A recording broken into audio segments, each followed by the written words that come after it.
राधे राधे दोस्तों, स्वागत है आप सभी का आपके अपने परिवार रीजन ऋषि सर ऑनलाइन प्लेटफॉर्म के।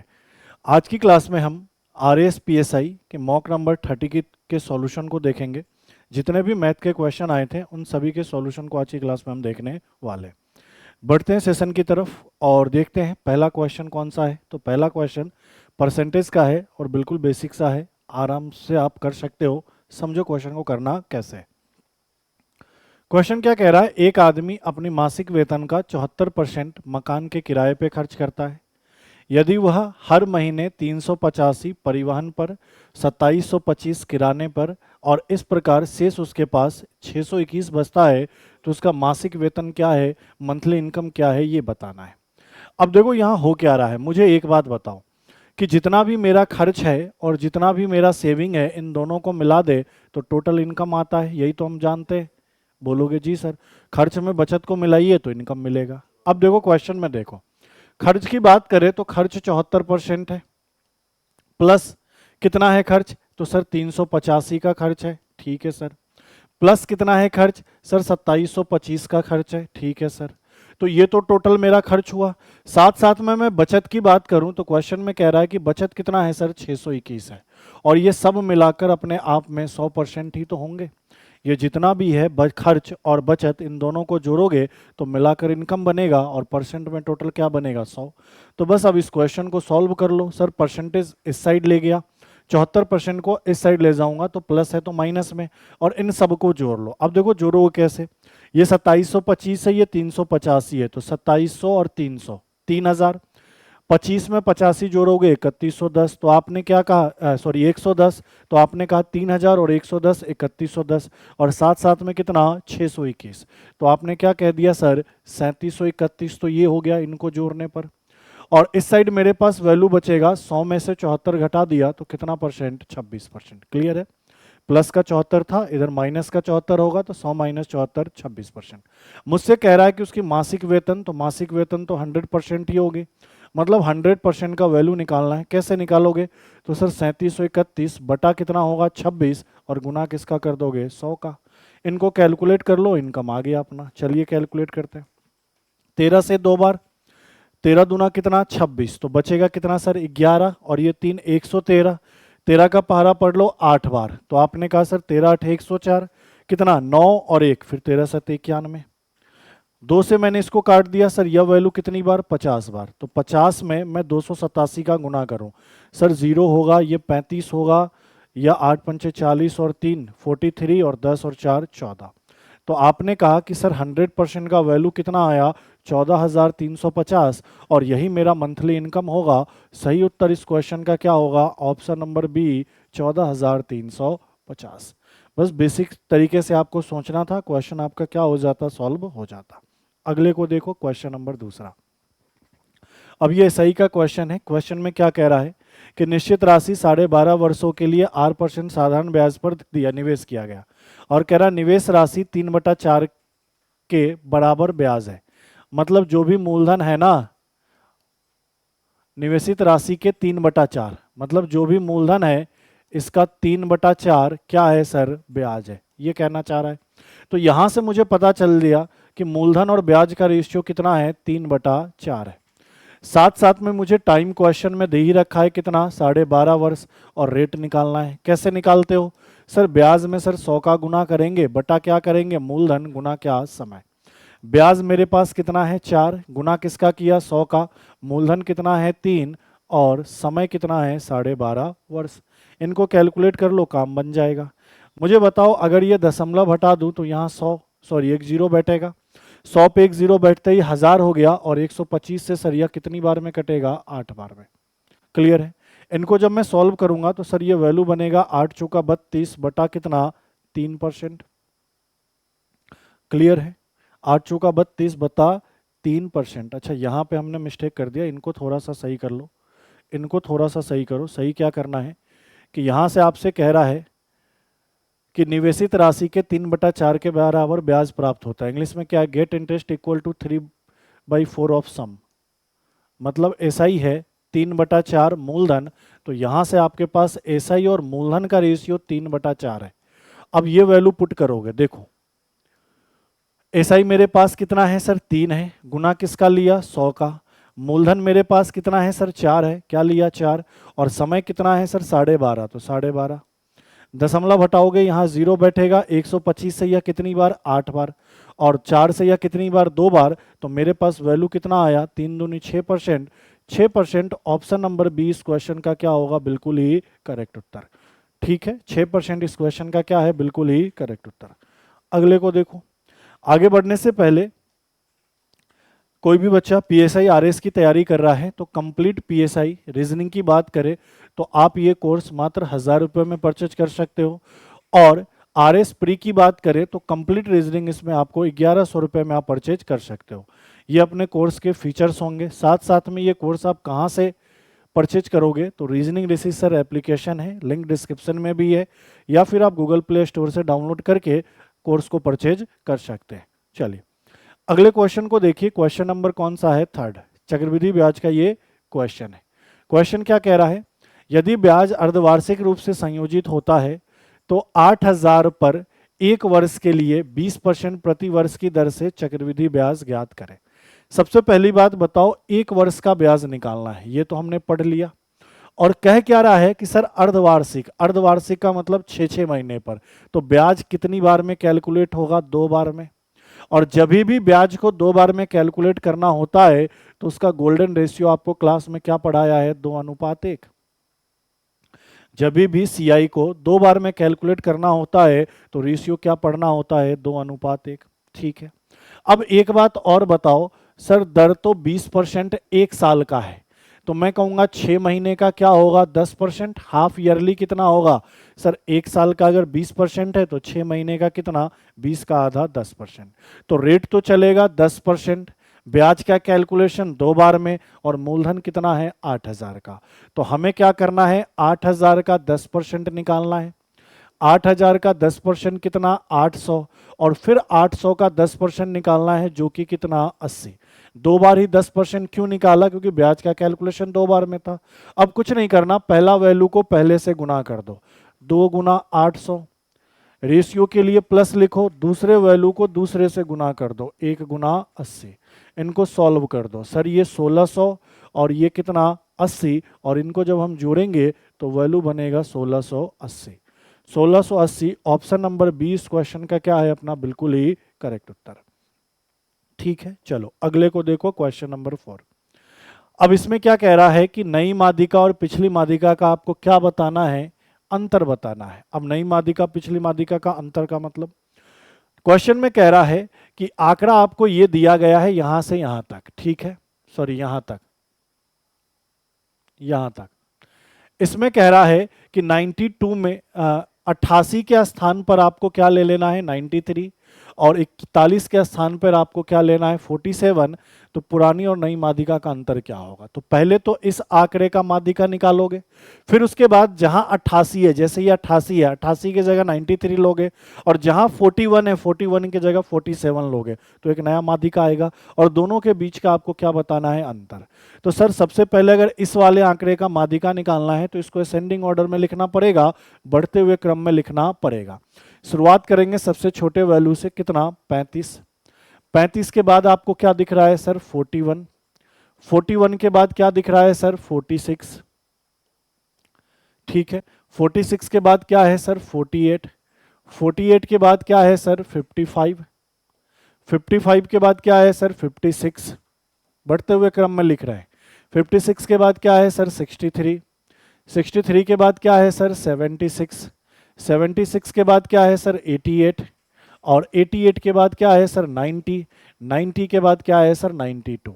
इस पूरे ये जो 11 आंकड़ा है इनको बढ़ते हुए क्रम में लिख दिया, काउंट भी कर लो, 1 2 3 4 5 6 7 8 9 10 11। ठीक है, अब माध्यिका निकालना है तो सर बीच वाला वैल्यू लेना होगा। मतलब क्या है सर, 5 वैल्यू इधर से छोड़ो, 5 वैल्यू इधर से छोड़ो, तो सर बीचों बीच क्या आया, 56। तो 56 मेरा पहले वाले आंकड़े का क्या हो गया, माध्यिका। ठीक है, अब क्या कह रहा है अगले वाले में, अगले वाले में ये कह रहा है कि सर 88 की जगह क्या लो, 93 लो। तो मुझे बताओ इस 88 की जगह 93 लेना है, 88 ना लेकर 93 लेना है, और 41 की जगह क्या लेना है, 47। तो अगर मैं इसको असेंडिंग ऑर्डर में लिखूंगा तो सबसे पहले 35 आएगा। अब कह रहा है 41 की जगह 47 लो, तो 41 तो यहां से चला जाएगा, 46 आएगा, और 46 के बाद 47, फिर 48, बाकी सीक्वेंस वही 55, 56, 63 और 76। फिर कह रहा है 88 जो है ना 88, 88 की जगह 93 लो, तो 93 यहां नहीं आएगा, क्या आएगा सर, 90, 92 और 93, ये वाला काम है। तो अब इसकी माध्यिका क्या होगी तो चेक कर लो। सर शुरुआत से 5 हटाया, इधर भी लास्ट से 5 को हटाया, तो अभी भी माध्यिका मेरे पास क्या है सर, 56 ही है। मतलब पुराना माध्यिका भी 56 था, अभी का भी माध्यिका 56 था, तो अंतर कितने का है, तो साफ साफ दिख रहा है सर इनके बीच डिफरेंस कितने का है, 0 का है। तो यही अपना आंसर होगा, ऑप्शन नंबर ए इस क्वेश्चन का क्या है, बिल्कुल ही करेक्ट उत्तर। बस डेटा के जगह चेंज करना था, उस हिसाब से सेंडिंग ऑर्डर में बैठा दिया, नई माध्यिका निकल गई, पुरानी भी निकल गई, दोनों का अंतर ले लिया। अगले को देखो, क्वेश्चन नंबर कौन सा, 5। अब ये प्रोबेबिलिटी का बहुत आसान सा क्वेश्चन है। आपसे कह रहा है कि एक एग्जाम में 2 व्यक्ति गए हैं, दूसरे 2 पद के लिए साक्षात्कार में उपस्थित होते हैं, मतलब इंटरव्यू में उपस्थित होते हैं, कौन कौन, सुदर्शन और अम्ब्राहम। सुदर्शन के चयन होने की, मतलब सिलेक्ट होने की प्रोबेबिलिटी 1/3 है, अम्ब्राहन की सिलेक्ट होने की प्रोबेबिलिटी 1/5 है। तो कह रहा उनमें से किसी की किसी की सिलेक्ट नहीं होने की प्रोबेबिलिटी क्या होगी। तो देखो सुदर्शन को एस लिया, तो मैंने कहा सुदर्शन के चयन होने की प्रोबेबिलिटी 1/3 है, तो सुदर्शन के नहीं सेलेक्ट होने की प्रोबेबिलिटी क्या होगी, 1 - 1/3, कहने का मतलब 2/3, ये वाली बात क्लियर। अम्ब्राहम को मैंने ए से डिनोट किया, तो मैंने कहा अम्ब्राहम को सिलेक्ट होने की प्रोबेबिलिटी क्या है उस इंटरव्यू में, तो 1/5, तो नहीं सिलेक्ट होने की प्रोबेबिलिटी क्या होगी सर, 4/5। क्लियर है। हमसे कह रहा है उनमें से किसी में भी चयनित ना होने की प्रोबेबिलिटी, मतलब दोनों में से कोई चयनित ना हो, तो सर यही तो निकालना है, बोलो हाँ या ना। इसके लिए क्या करना है, इन दोनों को गुना कर देना है। तो आपने कहा सर इसके चयन नहीं होने की प्रोबेबिलिटी 2/3, इसके नहीं होने की 4/5, गुना किया 8/15। 8/15 ऑप्शन नंबर ए इस क्वेश्चन का क्या है, बिल्कुल करेक्ट उत्तर। अगर चयनित होने की प्रोबेबिलिटी कहता, इससे पहले भी ऐसा करा रखा हूं, तो इनको गुना कर लेते सर, 1 क्या होता, 15। क्लियर है ये बातें, दोनों में से किसी के नहीं चयन होने की प्रोबेबिलिटी, तो इसकी नहीं होने की 2/3, इसकी 4/5, दोनों को गुना कर लिया 8/15। ठीक है, अगले को देखो। अच्छा, आगे बढ़ने से पहले जो भी व्यक्ति पीएसआई की तैयारी कर रहे हैं, कंप्लीट मैथ का कोर्स आप 900 में परचेज कर सकते हैं। कहाँ से, तो रीजनिंग ऋषि सर एप्लीकेशन है, यहाँ से आप इन चीज़ों को परचेज कर सकते हैं। लिंक आपको इसका डिस्क्रिप्शन में दिया है, साथ साथ में आप गूगल प्ले स्टोर से भी इसको डाउनलोड कर सकते हैं। दूसरा, कोई भी व्यक्ति चाहता है नहीं सर हमें कंप्लीट मैथ और कंप्लीट रीजनिंग एक साथ चाहिए, तो इसके लिए भी कोर्स अवेलेबल है। पीएसआई की अगर मैं बात करूं तो कंप्लीट रीजनिंग और कंप्लीट मैथ मात्र आपको 1500 में अवेलेबल हो जाएगा, इस फीचर्स के साथ साथ जिसमें टेस्ट सीरीज भी अवेलेबल है। वैसे अगर आरएएस की कोई बच्चा तैयारी कर रहा है और रीजनिंग और मैथ कंप्लीट करना चाहता है, तो ये कोर्स 1600 रुपये में अपने एप्लीकेशन पे अवेलेबल है, और ये सारे इस कोर्स के क्या हैं, फीचर्स हैं। फिर वापस यही एक ही एप्लीकेशन है, नाम क्या है, रीजनिंग ऋषि सर, यहीं से आप क्या कर सकते हैं, इन सारे कोर्स को परचेज कर सकते हैं। लिंक इसका डिस्क्रिप्शन में भी है, और साथ साथ ये आपको गूगल प्ले स्टोर पे भी मिल जाएगा, वहाँ से डाउनलोड करके आप चीज़ें परचेज कर सकते हैं। आगे बढ़ते हैं अगले क्वेश्चन में। क्वेश्चन नंबर कौन सा है, 6 है। क्या कह रहा है, यदि 10 अंकों की एक संख्या है, ये 88 से विभाज्य है, 88 का भाग लग जाएगा, तो x और y का न्यूनतम मान बताना है, मैक्सिमम नहीं न्यूनतम। तो देखो क्या कह रहा है, नंबर है 780, x, 5, 3, 3, y और 24। इसमें भाग लगाना है 88 का, तो डायरेक्ट 88 का नहीं लगाएंगे, इसको 2 भागों में तोड़ेंगे। 88 को 8 × 11 लिख सकते हैं, क्योंकि 88 का विभाजकता का नियम मैंने आपको नहीं पढ़ाया, लेकिन मैंने 8 और 11 का विभाजकता का नियम आपको पढ़ाया है। किसी भी संख्या में 8 का भाग लग जाएगा, ये पता कैसे चलेगा, जब उसके अंत की 3 संख्या, लास्ट की 3 संख्या, अंतिम 3 संख्या या अंतिम 3 अंक 8 से कट जाए। तो अंतिम 3 अंक क्या है सर? y है, 24 है। इसमें 8 का भाग तभी लगेगा जब ये नंबर पूरा 8 से कट जाएगा। तो मैं सोचूंगा कि y के जगह ऐसा क्या मान रखा जाए कि ये जो नंबर है ना, ये अंतिम 3 संख्या है, ये 8 से कट जाए। और साथ साथ में ये ध्यान रखते हुए कि न्यूनतम वैल्यू लेना है, न्यूनतम मतलब छोटा से छोटा। तो मैं सोचूंगा अगर मैंने y के जगह 0 रख दिया तब भी ये 24 कहलाएगा, और अगर ये 24 कहलाएगा तो ये 8 से कट जाएगा। तो यहां से मुझे क्लियर हो गया कि सर इस y के जगह आप क्या लीजिए? 0। अब 11 का रूल क्या कहता है? सर समपद और विषम पद, सम पदों की संख्या, विषम पदों का जो मान है, सम पदों का मान और विषम पदों का मान घटाकर, उनका योग कर घटाकर 0 आना चाहिए, यही तो पढ़ा है। तो सर विषम पद और सम पद कौन कौन से है? तो सर ये पहले पे है विषम पद, ये दूसरे पे है सम पद, ये फिर विषम, ये सम, ये विषम, ये सम, विषम, सम, विषम और सम। तो जितने भी विषम पद वाले हैं, कहने का मतलब 7, 0, 5, 3, 2, इन सब का योग कर लो। 7 और 0 7, 7 5 12, 12 3 15, 15 2 17। और साथ साथ में जितने भी समपद वाले हैं, समपद वाले 8, x 3, y के जगह 0 और ये 4, इनको जोड़ लो। तो 8 और 3 11, 8 और 3 11, 11 और 4 15, 15 में 0 जोड़ोगे 15 और प्लस x, तो 15 प्लस x। और इन दोनों का अंतर हमेशा क्या आना चाहिए? 0। अगर 0 आ जाए या फिर ऐसा नंबर आ जाए जो 11 से कटता हो तो वह संख्या 11 से कट जाएगी। ये रूल पढ़ाया आपको? बोलोगे जी सर। तो मैं ऐसे सोचूंगा कि सर ये वैल्यू तो 17 है, ये वैल्यू क्या है मेरे पास? 15 प्लस एक्स। तो x के जगह ऐसा क्या मान रखा जाए कि इन दोनों को सॉल्व करने पे या तो 0 आए या कि 11 के गुणज में कोई नंबर आए। तो x के जगह अगर मैंने 2 रख दिया तो सर ये 15 और 2 17 हो जाएगा। 17 में 17 घटाकर क्या 0 आ जाएगा? जी सर। मतलब x के जगह हमको क्या रखना है? 2। y के जगह क्या रखना है? 0। तो न्यूनतम y का वैल्यू मैं 0 रख सकता हूँ और न्यूनतम x का वैल्यू मैं 2 रख सकता हूँ। और इनका ही योग पूछ रहा है तो सर इसके जगह 2 रख सकता हूँ, इसके जगह 0 रख सकता हूँ, और इनका योग कितना होगा? 2। ऑप्शन नंबर डी क्या है इसका सही उत्तर?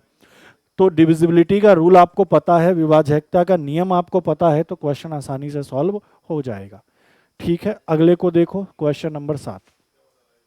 अब देखो 2D के अंदर ये चीज मैंने पढ़ाया है कि कोई भी दो त्रिभुज आपस में समरूप हो तो उनके एरिया का रेशियो कैसे निकालते हैं। तो या तो हमें भुजा का अनुपात पता होना चाहिए, उसका वर्ग कर दो, या तो हमें ऊंचाई का अनुपात पता होना चाहिए, उसका वर्ग कर दो, या मुझे परिमाप का अनुपात पता होना चाहिए, उसका वर्ग कर दो, उनके एरिया का रेशियो निकल जाएगा जो दो त्रिभुज क्या है? समरूप है।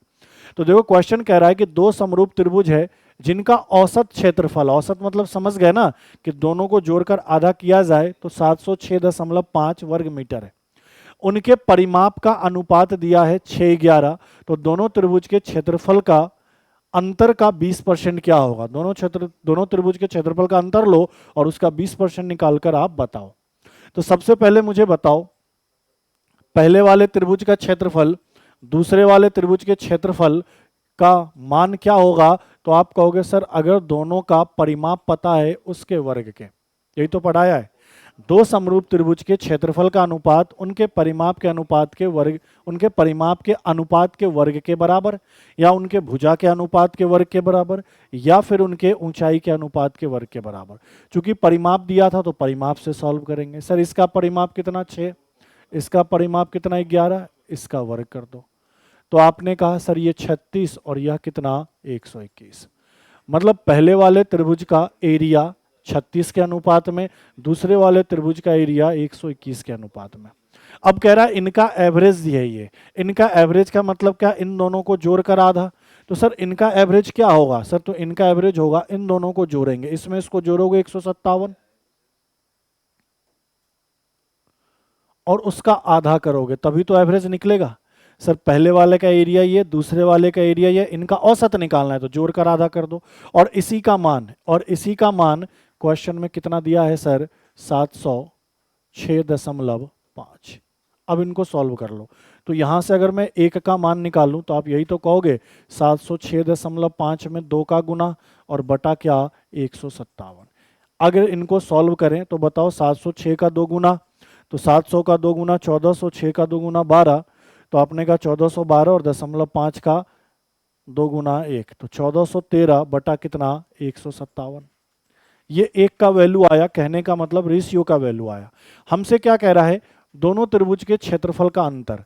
तो सर क्षेत्रफल का डिफरेंस निकालना है, डिफरेंस लेना है किसका सर, एरिया का। तो सर एरिया का डिफरेंस मतलब इन दोनों का अंतर।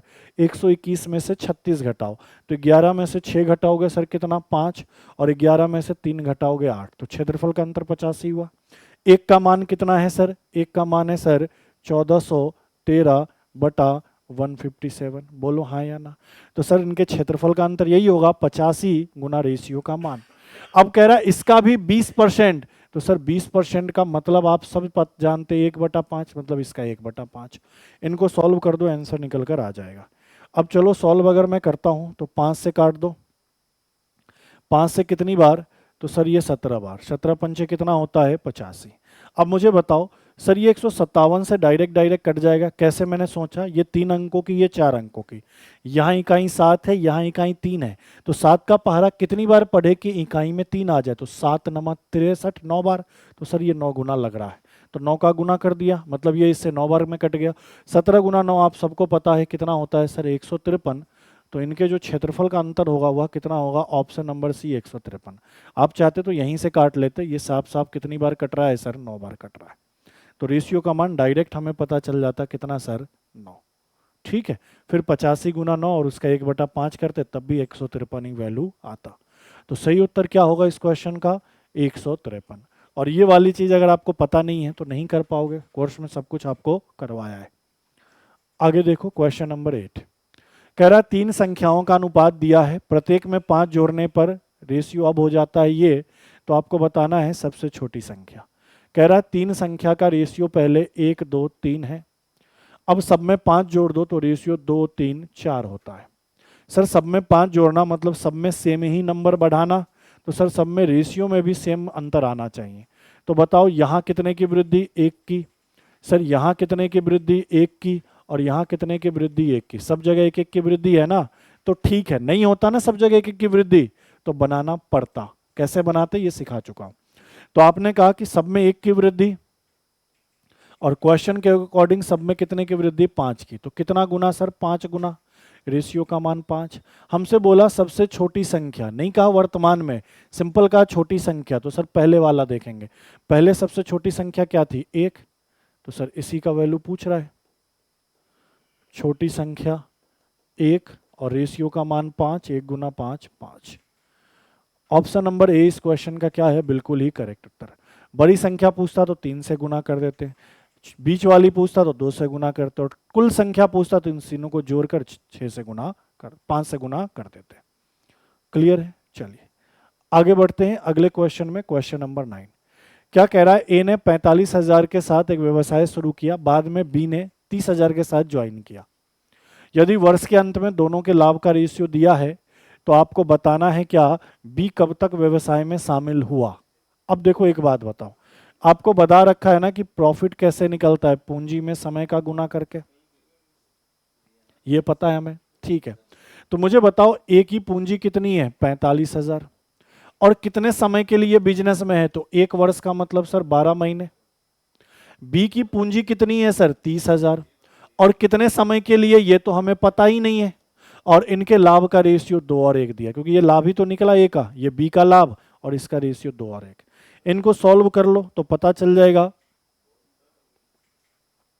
सर ये 3 जीरो से 3 जीरो कट गया, और बताओ 15 से 3, 15 से 2, 2 से यह वैल्यू कितना 6, और 2 से यह वैल्यू कितना 3। तो यहां से बी कितने समय तक व्यापार में शामिल है, 3 में 3 का गुना 9 माह। माह क्यों लिया, क्योंकि वर्ष को मैंने महीने में लिख लिया था 12 माह। तो मैं आपसे पूछूं कि बी कितने समय के लिए व्यापार में शामिल है, तो आपने कहा सर 9 महीने के लिए व्यापार में क्या था, शामिल था। लेकिन पूछ रहा है बी कब व्यवसाय में शामिल हुआ, कब व्यवसाय में शामिल हुआ, मतलब कितने समय बाद व्यवसाय में शामिल हुआ। तो आप बताओ वह 9 महीने के लिए व्यवसाय किया, 9 महीने के लिए बिजनेस किया, और टोटल बिजनेस 1 साल का है, टोटल बिजनेस 1 साल का है, कहने का मतलब 12 महीने। तो कितने समय बाद वो बिजनेस में आया होगा, 3 महीने बाद। तो आंसर इसका क्या होगा, ऑप्शन नंबर सी 3 महीना। गलती से 9 मत लगा देना। आपसे ये पूछ रहा है कि बी कितने समय बाद व्यवसाय में शामिल हुआ, तो 12 - 9 3 माह बाद व्यवसाय में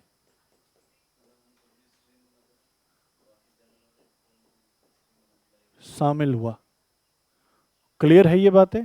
3 महीने बाद व्यवसाय में शामिल हुआ। पूछता कितने महीने तक व्यवसाय में था, तब आंसर लगाते 9 महीने। तो इस क्वेश्चन में ये वाली दिक्कत बहुत है, ऑप्शन में दोनों अवेलेबल होगा, क्या लगाना है ये आपको ध्यान रखना पड़ेगा। अगले को देखो, क्वेश्चन नंबर 10। अब यहाँ पे डाटा मैंने लिख दिया है, आपको दिख नहीं रहा होगा, तो यहाँ पे मैंने डेटा को नोट डाउन कर दिया है। कह रहा है कि दिए गए ग्राफ का अध्ययन कीजिए और नीचे दिए गए प्रश्न का उत्तर दीजिए। कह रहा है ये ग्राफ एक कंपनी द्वारा निर्मित 5 उत्पादों में की कुल लागत और कुल बिक्री। कुल लागत मतलब कॉस्ट, और बिक्री का मतलब क्या है सर, सेलिंग। कॉस्ट और सेलिंग का वैल्यू दिया हुआ है, कॉस्ट और सेलिंग का ये वैल्यू दिया हुआ है। कॉस्ट का वैल्यू ये है, जो येलो ये ब्लू कलर का है वो कॉस्ट प्राइस है, और जो रेड कलर का है वो क्या है, सेलिंग प्राइस है। अब हमसे क्या कह रहा है कि प्रोडक्ट कॉस्ट वैल्यू और sales value in which product did the company earn maximum profit. सबसे ज्यादा प्रॉफिट कौन से प्रोडक्ट में मिलेगा, प्रोडक्ट वी में, प्रोडक्ट डब्ल्यू में, प्रोडक्ट एक्स में, प्रोडक्ट वाई में, या प्रोडक्ट जेड में। तो सर प्रोडक्ट वी का मुझे सीपीएसपी पता है, प्रॉफिट निकाल सकते हैं। प्रोडक्ट डब्ल्यू का भी सीपीएसपी पता है, सबका मुझे सीपी और एसपी पता है, तो प्रॉफिट कैसे निकालते हैं, एसपी में से सीपी को घटाकर। तो निकाल लो। ऑप्शन क्या क्या दिया है सर, पहला ऑप्शन है प्रोडक्ट डब्ल्यू। तो प्रोडक्ट डब्ल्यू का प्रॉफिट कितना होगा सर, तो सर सीपी 75 है और एसपी कितना है 85.5। तो 85.5 में से अगर मैं 75 घटा दूं तो सर प्रॉफिट कितना मिलेगा, 10.5 का प्रॉफिट है। ऑप्शन नंबर बी की बात करें, प्रोडक्ट एक्स के प्रॉफिट की बात करें, तो प्रोडक्ट एक्स का एसपी 69 सीपी 60, तो वह प्रॉफिट कितने का है, 9 का। ऑप्शन नंबर सी की बात करें, ऑप्शन नंबर सी में प्रोडक्ट वी की बात कर रहा है। प्रोडक्ट वी में एसपी कितना है 78 और सीपी कितना है 65, इनका अंतर कितना है सर 13। और डी वाले में देखो कौन से प्रोडक्ट की बात कर रहा है सर, ये जेड प्रोडक्ट की बात कर रहा है। जेड में एसपी कितना है 77 और सीपी कितना है 70, तो प्रॉफिट कितने का, 7 का। 4 ऑप्शन थे, चारों का प्रॉफिट निकाल लिया। सबसे ज्यादा प्रॉफिट मुझे साफ साफ दिख रहा है, ये वाला सबसे ज्यादा प्रॉफिट किस में दिख रहा है, प्रोडक्ट वी में। तो यही अपना आंसर। और ऑप्शन नंबर कौन सा सही होगा, सी। ऑप्शन नंबर सी इस क्वेश्चन का क्या है, बिल्कुल ही करेक्ट उत्तर। क्लियर है? तो ये आपके 10 क्वेश्चन कंप्लीट होते हैं टेस्ट नंबर 30 आरएएस पीएसआई। ठीक है, मिलते हैं आपसे अगली क्लास में। आज के लिए इतना ही। थैंक यू, धन्यवाद।